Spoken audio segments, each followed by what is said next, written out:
Hi, I'm Donald McIntyre, Senior Editor at the ETC Cooperative. This is the Ethereum Classic course, Class 38, Contracts between Individuals and Businesses on the Blockchain. In the previous Class 37, we explained how the firm will be booked and managed on blockchains such as Ethereum Classic, ETC. As legal persons such as corporations, partnerships, and non-profits are registrable, objects that exist outside of blockchains, we explain how these could be transported to a programmable blockchain, so things like shareholder control, corporate rules, treasuries, and organizational objectives could be managed when they become legally recognized. In this class 38, the last class of this course, we will explain how contracts and agreements between individuals and businesses will exist on the blockchain. The firm is a network of contracts. As said in the previous class, DAOs will be firms inside programmable blockchains such as ETC. These entities will establish agreements with their normal constituents, and these agreements will be smart contracts on the blockchain. A way to describe smart contracts between constituents and the firm could be divided in 4 parts. 1. Shareholders, 2. Customers, 3. Employees, and 4. Providers. 1. Shareholder contracts. The shareholder contracts will be implicit in DAO's smart contract rules, which will be the equivalent of the bylaws of the organizations. These rules will include the issuance of tokens, who are the owners of the tokens as represented by their public keys, the tokens' voting rights, the tokens' economic rights, and how token transfers will be made, including mergers and acquisitions.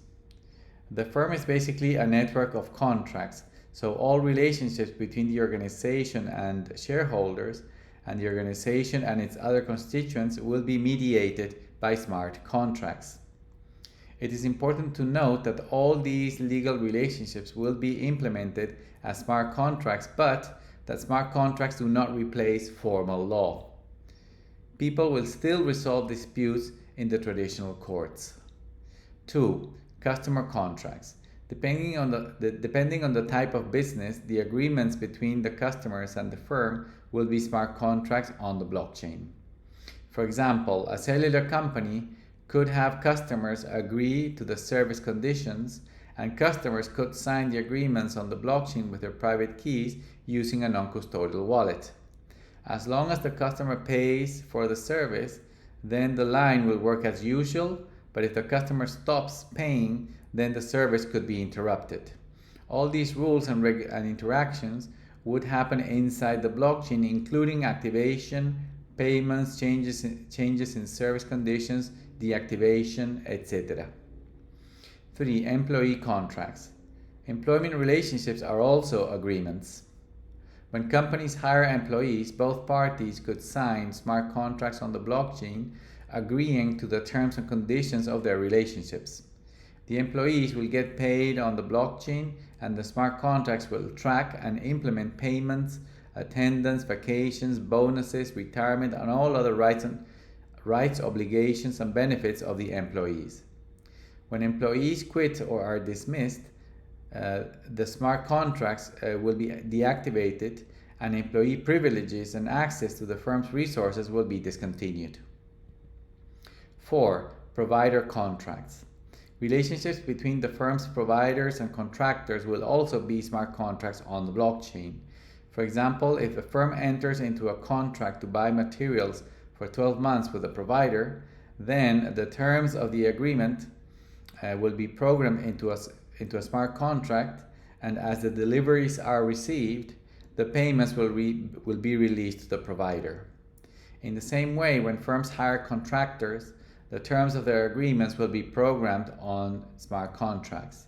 For example, a contractor that is hired to organize a large event will take many months to produce it, while the smart contract will be paying stipulated amounts at certain time intervals. When the event happens, then a final payment could be made to the contractor and the agreement would expire. Other types of contracts. Securities.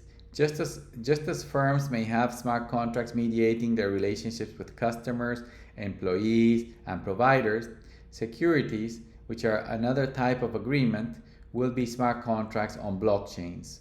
For example, firms will be able to issue preferred stock, bonds, and other kinds of financing instruments through these types of programs. Insurance. Insurance policies will be smart contracts on blockchains as well. The terms and conditions of insurance will be programmed into the smart contracts. The policy payments will be made on the blockchain, and when there are claims, the adjuster reports will be sent to the smart contracts, which will pay the claims according to the results. Trusts. Individuals and firms will be able to form trust with smart contracts on blockchains such as ETC. These trusts will serve the normal purposes of traditional trust, such as managing the estate of individuals or receiving and administering funds and endowments to pay for the needs of beneficiaries or causes. Thank you for watching this video. Ethereum Classic course, class 38, contracts between individuals and businesses on the blockchain. To learn more about Ethereum Classic, please go to ethereumclassic.org. Thank you very much.